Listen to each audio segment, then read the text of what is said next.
This video is about the origin of pacing, the modern method of treating the chronic fatigue syndrome, and my name is Max Banfield. Welcome to my talk. I'm the developer of that method, and I won't be telling you that you have to exercise, because that is always your choice if you have this problem. I'll be explaining how and why I developed the method for you to consider. So please sit back and relax and just watch. When I was a teenager, I was involved in swimming and athletics and sport. I got various certificates for those things, including fitness awards and leadership awards. This is a situation where I got a leadership award, and you can see me doing a front somersault off a 10-foot high unicycle there. So I was very fit. This is another leadership award.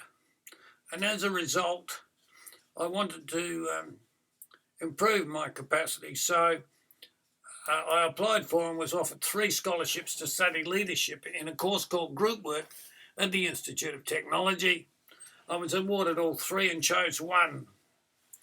The Group Work certificate, to my surprise, at almost every subject was about psychology. For example, Group Psychology 1 and Group Psychology 2. They were called Group Work 1 and 2. But there's also Social Psychology 1 and, Psychology 1 and Psychology 2. And there was also Social Psychology, Sociology, which is Social Psychology. A few years later, I became extremely ill.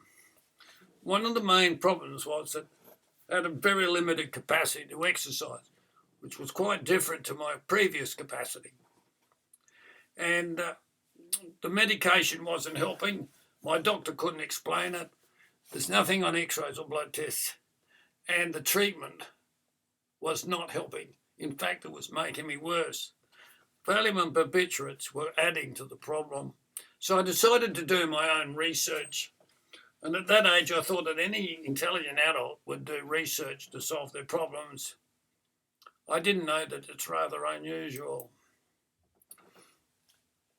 I enrolled in the fitness program a year later at a research institute where the fitness program was provided under medical supervision. But in the very early stages, I was told to run fast and keep up with other runners. If I didn't, I'd never get fit again, and I'd never overcome the fatigue. But that made me worse, as many of patients with chronic fatigue syndrome will know. So I went home and I thought, what am I going to do? If I went to the doctors, they had nothing to offer me except more pills which weren't helping. And if I did nothing, I couldn't see myself as improving. So I went back to the course and I decided that I'd do my own methods of training. I developed my own methods under medical supervision. And I was able to continue for twice a week for 3 months, about an hour or 2 per night. And ultimately 4 times a week. And ultimately, after about almost a year, I was training 7 nights a week, 3 times at the Institute training grounds, which was, one was in Payneham, one was in the city, and another one was in the eastern suburbs. And I trained at local school and sporting ovals. And I was doing everything in my own way, which is essentially slower than normal. I'll just go back in a minute. But what happened was, can I go backwards? Yes. Backwards to my previous notes. I'll go even further back. What happened then was I injured my knee, so I had to stop. And then I started trying to figure out why I was getting fatigued on a regular basis at home, even though I wasn't doing a lot of exercise. I couldn't because of my knee. And I developed some interesting methods which were effective. And then I met a friend of mine who I met at the Institute of Technology. I met him again at a rough time when I'd also seen a research paper which said the world's best researchers can't get patients to train for 12 weeks. So they couldn't get research data and measure whether there was progress or not. And I told him what I did, and he said he knew the head of the research institute where I trained. And that was Tony Sedgwick. And he insisted that I meet him. Well, when I met him, I told him that I could solve the problem. I told him he could check my medical records and he'd see that it was true. And I asked him if he could get his research cardiologists, two of them, to run a program specifically designed for other people with chronic fatigue. He said he'd asked those two researchers if they would, and came back to me 2 weeks later and said they wouldn't. And that was partly because the best researchers in the world had tried to solve the problem and they couldn't. Everybody dropped out of the course. And there were basically two methods of treating it. One was telling people to run faster and faster each week, which is a sort of graded exercise therapy. That didn't work because of the dropout rate, 100%. And the other one was rest therapy, which didn't work because patients didn't get better. And there were other attempts somewhere in between that weren't succeeding for similar reasons. Well, my method was succeeding. If I could train for almost 12 months, up to 7 days a week, I could easily get other people to use the same method to train for only 12 weeks. It would be easy. Well, I met Clive Felning, a friend of mine, and he said he knew the head of the Fitness Research Institute where I'd trained. So I went and saw him. Well, when the research cardiologist didn't want to do the training, didn't want to do the program, I was about to leave when Tony said, "Why don't you organise the program for other people?" And I said, because I was still ill myself and trying to solve other problems, and because I wasn't medically qualified. And I thought that you needed to be medically qualified to get involved in programs with other people. Well, he said that I could set up a committee with my knowledge of community organisations, and that if I had got some doctors on that committee, it would be a medically authorised committee and I'd be in charge of it. And I thought, that's okay. But I'd need to recruit doctors. And he gave me the address of Tim Morrell, who provided me with the addresses of 3 doctors to go and see if they'd be interested. Tim Morrell was the head of Adelaide University Medical School. He's also the head of the South Australian Department of Community Medicine. So I put together a committee with the help of Tony, and essentially I was in charge of the project and the research, the only one who knew what to do. And he would recruit the 2 research cardiologists to do the testing of the people, to get the medical data. And we also had one other doctor, and in addition, he recruited a psychiatrist to the program. Now, I didn't want a psychiatrist involved because it'd only disrupt my objectives of determining physical methods of treating this problem, which I regarded as having a physical basis. But I had 6 people on the committee, and he was one of them, and it was a matter of, do I delay the program while we find someone else or include him? And I decided to proceed in that manner. So that was how I became put in charge of a research program involving other people. There was another person involved, and that was Diane Beer, who was the medical editor of the Adelaide newspaper called The News, and she did newspaper articles to recruit patients, other patients with fatigue, and to promote and describe our success. So that's how it all happened. Now, these are the sorts of letters that were published in the local newspaper in Adelaide and also in interstate newspapers, the West Australian and in the Queensland Courier and other places. And Diane wanted to know what I call this condition. It had 100 labels. And the chronic fatigue syndrome wasn't one of them in those days. That came along after I established this method of treating it and established that the problem was fatigue, not anxiety. Because up until then, the entire academic community believed it was an anxiety problem caused by mental illness. I showed that was wrong. So I called it neurasthenia because that was a common name that people might understand, and it wasn't jargonistic. Had I called it neurocirculatory asthenia in the newspapers, I don't think many people would come along to the course because it's too much jargon in it and they wouldn't understand. If I used a word like neurasthenia, that's the closest I could come to something that the public would understand. So that's why I called it that. And you can see your study list fitness levels because we were successful. Cause of mystery disease found. SA study matches Russian results. 60 people were recruited to the program, but only 24 continued to the point of being tested, and only about 10 completed the course. But you need to understand that if I could do it and 10 other people could do it, it's a lot better than the best researchers in the world who couldn't get anyone to do it. And we got the data. Now, when that happened, I'll go back again.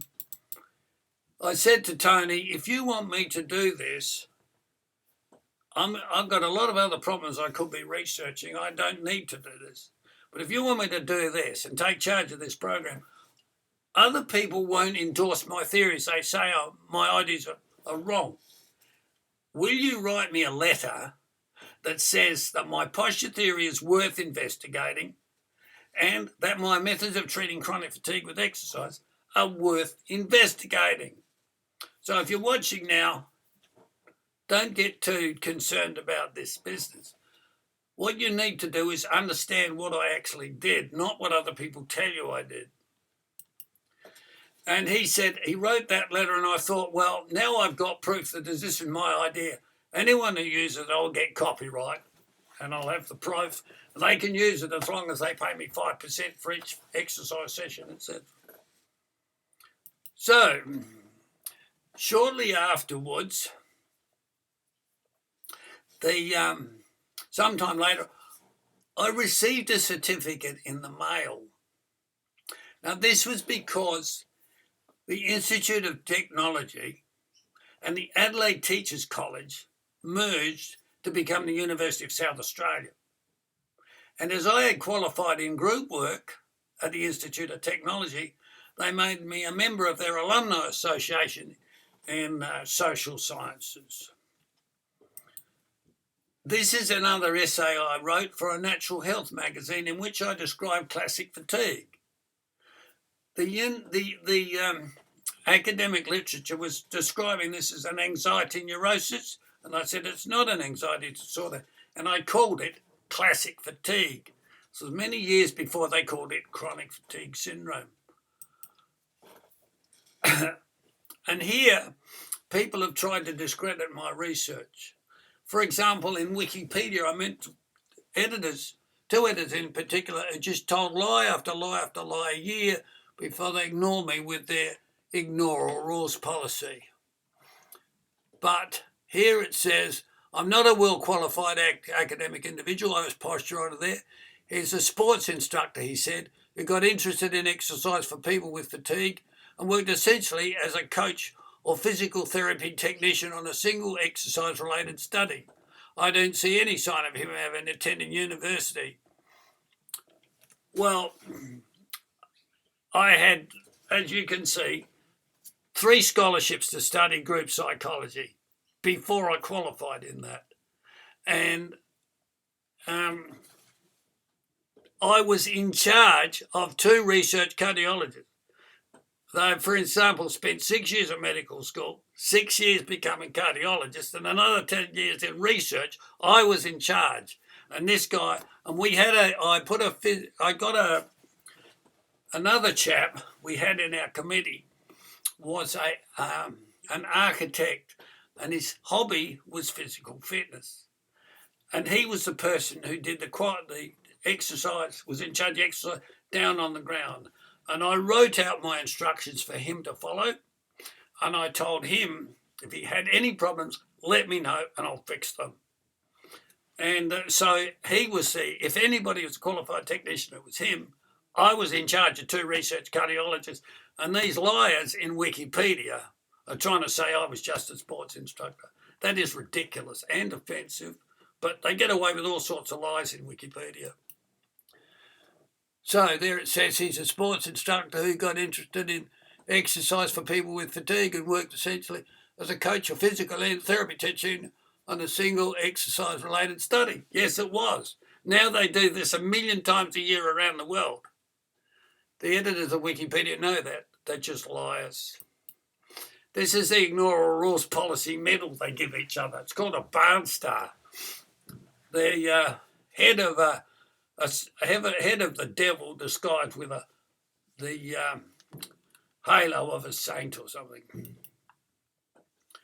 And this is an article in the BOJ which I had published, in which my 1984 research paper was published in the British Medical Journal, rejected by the idiots of Wikipedia and published in the British Medical Journal. And a few years earlier, it was the Australian Medical Journal sent it back to me saying they didn't accept it. They weren't rude about it, they just didn't accept it in 1984. The BMG published it about 40 years later. And I had my 1982 research paper published there. Now, this is Wikipedia, where they, instead of saying this is Banfield's method of treating chronic fatigue by developing methods of training at your own rate, they call it pacing, and they call my method activity management. Other people call it pacing.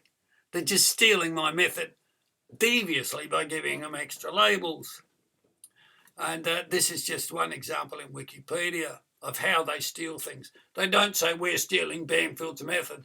They say we've developed pacing, or we have a method of treating it which we call activity management. Very devious, educated liars, not normal liars who rob banks. So the aims of this activity management that you see here, to plan activities in advance, take regular rest breaks, choosing activities based on available energy, prioritising activities. I can tell you that's just an outright copy of my method. That method did not exist, not even close. The other researchers didn't even come close to that when I was doing this research. They were still treating it with psychotherapy, and their exercise methods were failing. So what has happened since I developed this method? Well, I'll tell you how they've changed labels to disguise the fact that they're stealing my method. In 1970, before my research, they called the condition anxiety neurosis. I called it chronic fatigue in 1980. In 2020, they call it chronic fatigue syndrome. In 1970, when symptoms recurred, they called them a series of mental breakdowns. This is fatigue they're talking about, severe outbreaks of fatigue, series of mental breakdowns. I said it's relapse of fatigue due to exceeding impaired exercise and lifestyle limits. Now they call it, the thieves call it, boom and bust or crashes and flare-ups. They've stopped calling it mental breakdowns because I proved that was wrong, and they've just changed the labels to make it look like they've discovered something new. And in 1970, the treatment methods were psychotherapy, Valium, barbiturates, electroconvulsive therapy, forced exercise, and rest therapy. I said exercise and adjust lifestyle at your own rate within your own limits in 1980. And nowadays, they call my method pacing, activity management, and choose activities based on available energy. They're not saying that my method proved the psychiatric theories were damn near useless. They're changing the labels to make it look as if they've changed something. And psychiatrists are calling it behavioural psychotherapy. It's not. It's a physical method of treating the problem. So, various individuals and groups are hiding the fact that I proved their old ideas were wrong, and they're hiding my name. They're changing the label from chronic fatigue to chronic fatigue syndrome, from relapses of fatigue to booms and crashes, and from exercise at your own rate to pacing. They're giving new labels to my methods.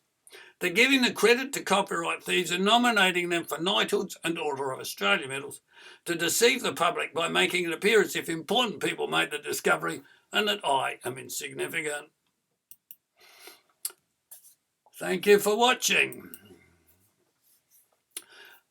I hope you tell your friends where the modern method of treating chronic fatigue came from, and I'll be happy to go into more details about the method if and when I get the credit and the financial benefits instead of the people who are stealing it.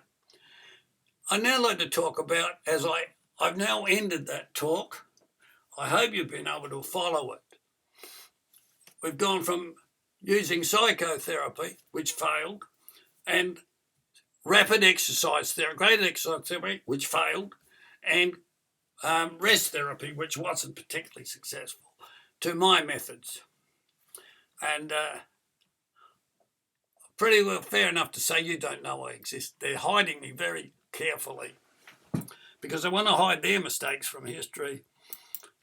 So what happened to Galileo when he proved that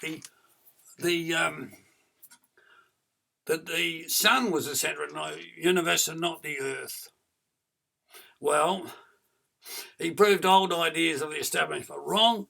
So instead of extolling the virtues of the man who solved the problem, they chose to protect their own reputation by arresting Galileo and burning and destroying their books, and by silencing him or them so the public don't know they exist, and by changing the relevant labels to hide links with the past, as they did in my case, and by stealing the discovery, and by creating the false impression that it's their organisation which developed them.